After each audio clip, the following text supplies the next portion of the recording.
სამი მატჩია, გუნდები არ მარცხდებიან, შესაძლოა ეს ყოველივე კიდევ გაგრძელდეს მინიმუმ ერთი ტური და კიდევ ერთი ბარათი იქნება ჯაბა კანკავა და აქ ჯაბამ თუ არ მოთოკა და კი ბატონო, ჯაბა კანკავა იღებს წითელ ბარათს.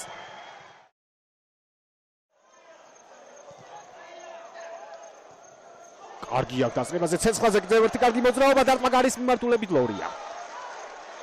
დარტყმა არ გამოვიდა ნიკო ცეცხლაძეს ყველაფერი იდეალურად გააკეთა გარდა დარტყმისა.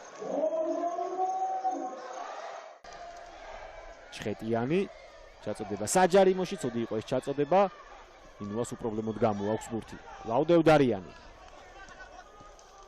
ჩათამაშდა ბურთი გაბიტაშვილამდე. ჩაწოდება დარტყმა გარის მიმართულებით გადარჩა დინამო. გადარჩა დინამო თბილისი ტატო ჟივიძე იყო. ერთ-ერთი ფეხბურთელი ჩხეტიანთან ერთად, რომელიც ვარდნაში ცდილობდა და მე მგონი რომ ჟივიძემ ითამაშა ბურთზე. ხარებაშვილი.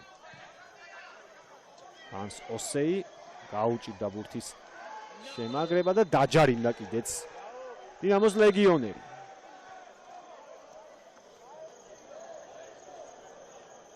მეორე ფეხიც მიაყოლა შემდგომ ოსეი, თუმცა რამდენად შერაცხდება ეს ყოველივე წითელ ბარათს.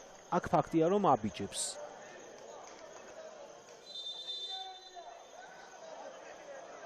კი ბატონო, 9 კაცით რჩება დინამო თბილისი.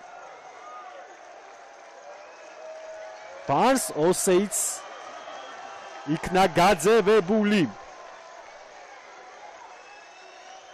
ასეთ რამეს ხშირად ვერ ნახავთ. ჩაწოდების დრო ახლოვდება.